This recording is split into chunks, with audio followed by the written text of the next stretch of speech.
Breaking news చూస్తున్నాం. దేవాదాయ శాఖ అసిస్టెంట్ కమిషనర్ శాంతి పైన స్వయంగా ఆమె భర్త తీవ్రమైన ఆరోపణలు చేస్తున్నారు. అయితే విషయంలోకి వెళ్తే దేవాదాయ శాఖలో ఆమె ఎక్కడికి వెళ్ళినా తగాదాలే. 2021లో విశాఖలో దేవస్థానం ఉద్యోగులైతే పెద్ద పోరాటమే చేశారు. ఆమెను వెంటనే అక్కడి నుంచి పంపేయాలని ఉద్యోగులు ప్రభుత్వాన్ని డిమాండ్ చేశారు. అంతకు మునుపు ఒక డీసీపై ఇసుక చల్లి నానాయాగి చేసింది. అయినా ఆమె ఉద్యోగానికి ఎక్కడా ఢోకా లేకుండా అదే దర్పంతో గత 5 ఏళ్లు కొనసాగించింది.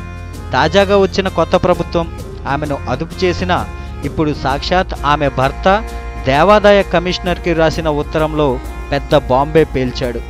ఉద్యోగరీత్యా విదేశాల్లో తాను ఉంటే శాంతి గర్భం ఎలా దాల్చిందని, ఆమె గర్భానికి కారణంగా మాజీ ఎంపీ విజయసాయిరెడ్డి, గవర్నమెంట్ ప్లీడర్ సుభాష్లే కారణమని ఆరోపిస్తున్నాడు. ఈ వార్త ఇప్పుడు తెలుగు రాష్ట్రాలలో సంచలనం సృష్టిస్తోంది. నిన్నటిదాకా విర్రవీగిన శాంతికి ఇక అశాంతే గతి అని ఆమె బారిన పడిన ఉద్యోగులు వెక్కిరిస్తుంటే ఉన్న కేసులు చాలవన్నట్లు ఇదేం కేసురా అయ్యా అనుకుంటున్నారు విజయసాయిరెడ్డి అనుచరులు. ఏది ఏమైనా శాంతి భర్త మదన్ మోహన్ ఏ భర్త చెయ్యని తీవ్ర ఆరోపణ చేశాడు.